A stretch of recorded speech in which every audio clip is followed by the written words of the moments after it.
delve into the epic journey of the Old Testament, a tale of relentless determination, ancient beliefs, and the struggle to establish the dominant religion of Israel. There's more to this story than meets the eye. Join us as we uncover the fascinating history behind the Old Testament, where gods and goddesses, political upheaval, and the quest for freedom collide in an epic narrative, exploring Old Testament's hidden depths. Imagine a time when ancient tribes fought for dominance and religion shaped their destinies. In a world where gods and goddesses reigned, the Old Testament we know today tells a tale of power, tradition, and divine intrigue.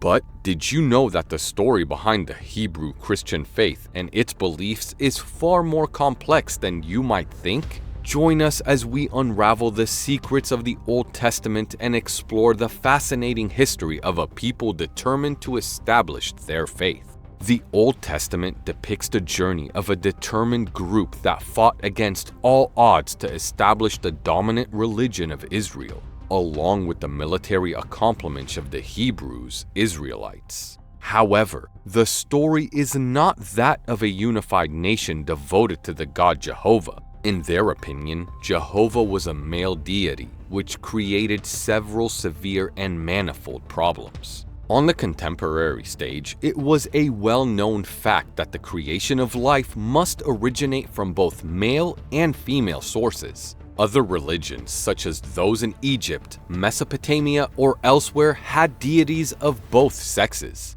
The primary male god was generally associated with the sun or the sky, while the primary goddess had her roots in the earth, the sea, and fertility. The sun gave its force to the earth and waters, from which life sprang forth. This was a very natural and logical interpretation. King David's son, Solomon, was a wise and flexible leader who believed in religious tolerance. Although Jehovah was important during his reign, Solomon respected his subjects' right to worship their own gods. He believed in divine forces of nature, regardless of who or what was at their head. Ashtoreth, the ancient goddess of Canaan. The worship of a primary female deity had a long tradition in Canaan, where she was known as the goddess Ashtoreth. She was considered equivalent to the Mesopotamian Sumerian goddess Ishtar, worshipped in the Temple of Uruk, also known as Erech in the Bible and modern-day Warka.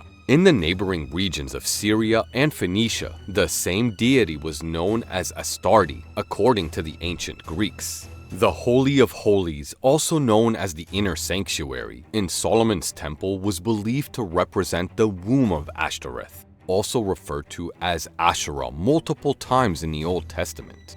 The Israelites openly worshiped Ashtoreth until the 6th century BC. She was considered the supernal wife of El, the highest male deity, and together they were referred to as the divine couple. Their daughter was Aneth, queen of the heavens, while their son, the king of the heavens, was called Had, Baal. As time passed, the separate identities of El were combined to form Jehovah. Similarly, Asherah and Aneth were merged into Jehovah's female consort, also known as the Shekinah or matronite. The name Jehovah is an anglicized transliteration of Yahweh, which is a Hebrew stem consisting of 4 consonants, Y, H, W, H, with 2 vowels interpolated. These 4 consonants originally represented the 4 members of the heavenly family. Y represented El, the father. H was Asherah, the mother. W corresponded to Had, Baal,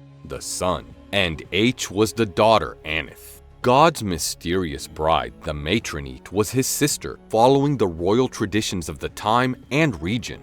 In the Jewish cult of the Kabbalah, God's dual male-female image was perpetuated, while other sects perceived the Shekinah or matronite as the female presence of God on earth. After their captivity in Babylon around 536 BC, the Hebrew ideal of one God was established. When Hebrews, Israelites returned to the Holy Land, they united under a common national purpose as Jehovah's chosen people. The Old Testament was written down in Babylon, and Sumerian and Mesopotamian stories were integrated into the early Jewish cultural tradition.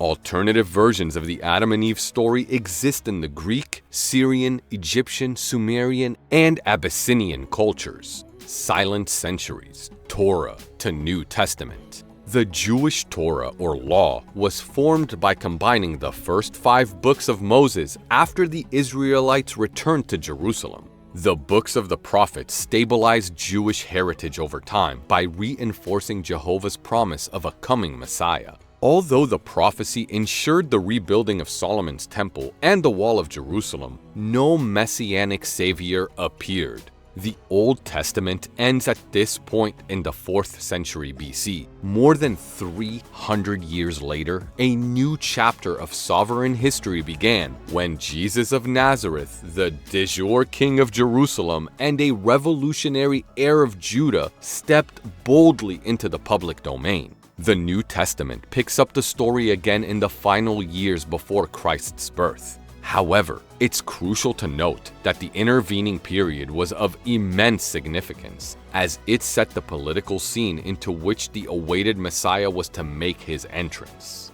In 333 BC, Alexander the Great rose to power and defeated Persian Emperor Darius, building Alexandria and expanding his empire. Upon his death in 323 BC, his generals took control, with Ptolemy ruling Egypt, Seleucus ruling Babylon, and Antigonus governing Macedonia and Greece. Meanwhile, Rome rose to power in 264 BC, acquiring Macedon, Greece, and Asia Minor through military campaigns. In 133 BC, Tiberius Gracchus proposed agrarian reforms, only to be assassinated by the senatorial party. The democratic leadership passed on to the military commander Gaius Marius, who was overthrown in 82 BC by Lucius Cornelius Sulla. Gaius Julius Caesar then rose to power in 63 BC, becoming the primary office holder. Around the same time, Roman legions invaded the Holy Land, which was already in turmoil due to sectarian conflicts. The Pharisees, who followed the ancient Jewish laws strictly, protested against a more liberal Greek culture. They also opposed the priestly caste of Sadducees. This unrest created an opportunity for the Romans, led by Gnaeus Pompeius Magnus, Pompey the Great, to conquer Judea and annex Syria and the rest of Palestine after seizing Jerusalem. Roman turmoil, Cleopatra's plot, and King Herod's harsh reign. The Roman hierarchy was experiencing a period of turbulence. Julius Caesar, Pompey, and Crassus formed a ruling triumvirate, but their joint administration faced challenges after Caesar was sent to Gaul and Crassus was sent to Jerusalem to oversee matters. In their absence, Pompey shifted his political allegiance from the Democrats to the Republican aristocrats. This caused Caesar to return, and a civil war ensued. Caesar emerged victorious at Pharsalus in Greece, gaining complete control of the imperial provinces. Pompey, on the other hand, fled to Egypt. At that time, Queen Cleopatra VII was ruling Egypt with her brother Ptolemy VIII. However, when Caesar visited Alexandria and met with Cleopatra, she had her brother assassinated and began to rule alone. Caesar campaigned in Asia Minor and North Africa, but upon returning to Rome in 44 BC, he was assassinated by Republicans on the Ides of March. Caesar's nephew, Caius Octavius, Octavian, formed a second triumvirate with General Mark Antony and statesman Marcus Lepidus. The two defeated Caesar's assassins, Brutus and Cassius, at Philippi in Macedonia. However, Antony then leaves his wife, Octavia, Octavian's sister, to join forces with Cleopatra. In response, Octavian declared war on Egypt and won a decisive victory at the Battle of Actium. Following the battle, Antony and Cleopatra committed suicide. Palestine at this juncture comprised 3 distinct provinces: Galilee in the north, Judea in the south, and Samaria in between. Julius Caesar had installed the Endymion Antipater as procurator of Judea, with his son Herod as the governor of Galilee. Antipater was killed shortly afterwards, so Herod was summoned to Rome and there appointed king of Judea. To the majority of his subject, Herod was an Arab usurper. He had converted to a form of Judaism, but he was not of the Davidic succession.